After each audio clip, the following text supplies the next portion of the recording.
I want to show you guys a model that I think will be very descriptive of maybe sometimes what we see in our own lives, but a lot of times also what we see in the lives of other people. It's a matrix that really revolves around these two axes. One is an axis of action, and the other one is the axis of planning.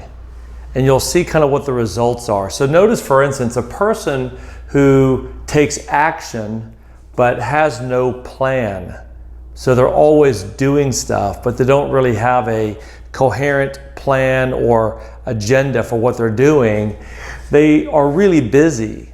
And maybe you know what that feels like. You seem like you just get a lot of stuff done, but in terms of real accomplishment and productivity, you feel like, man, I just didn't really get anywhere that I want to get. And that's really the hallmark of a lot of people today. It's very, very busy people, but not really accomplishing really the most important things that they want to accomplish. And the reason for that is they don't really start with a really clear plan. So if that's you, I want to challenge you to really look at your plan. Do you start your day with a plan? Maybe it's the night before that you think about the next day. What is your plan? What is your objective? And why are those the things that you want to get done? Make sure that there's alignment in those things. Notice if you've got no plan and you're also somebody who doesn't take action, this is just somebody who really we would just call apathetic. They've reached a state of apathy, which literally means without emotion, without passion. They are just not motivated to do anything. And unfortunately, we see a lot of people like this, just completely unmotivated. They don't know what to do. They don't want to really do anything that's difficult or challenging. They just kind of sit back and let the days go by. They lack a real plan, and therefore they lack real action. They just are lazy, or maybe they're lazy because they have no plan. Regardless, they just go through their days with apathy. And that might be sometimes the hardest thing for a person to go through or to watch, especially if it's somebody that you know.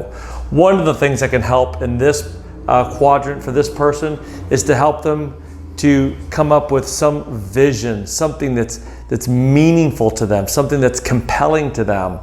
I'm not saying that's easy to do, but if you can help them kind of capture a vision for what they want, a lot of times as you begin to put that plan together, they might be able to start taking some action. You've got another one here. It's the person with a good plan. They've taken the time to really organize and plan what they want to do, but they don't act. And I call this person hesitant. The reason I call them hesitant is because there could be a number of reasons. It could be excessive caution.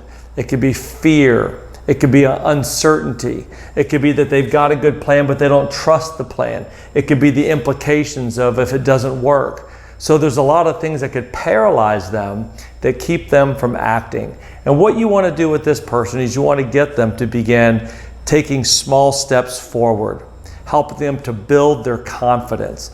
Small wins, micro wins is critical for people like this so that they can slowly begin to build some inertia, build some momentum so they can get moving.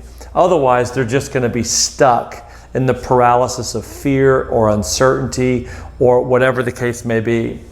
Finally, you've got this quadrant. It's a person with a really good plan.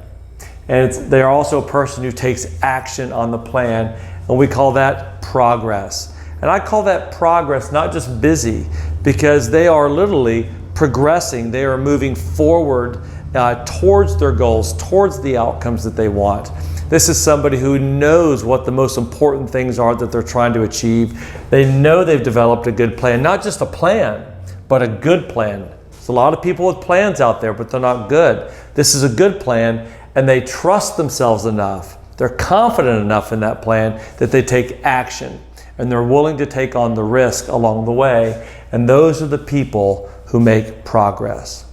So it's a great little model just to kind of think through. Look at yourself. Where do you fall in? Maybe in one area of your life, you're here.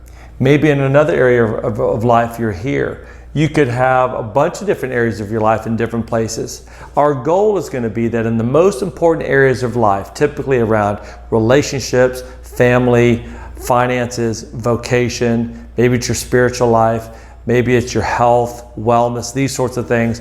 We want to be making progress in those areas of life that are the most important, because when it's all said and done, those are going to be the areas of our lives that we grade ourselves on whether or not we feel regret or whether or not we feel like we lived a good life.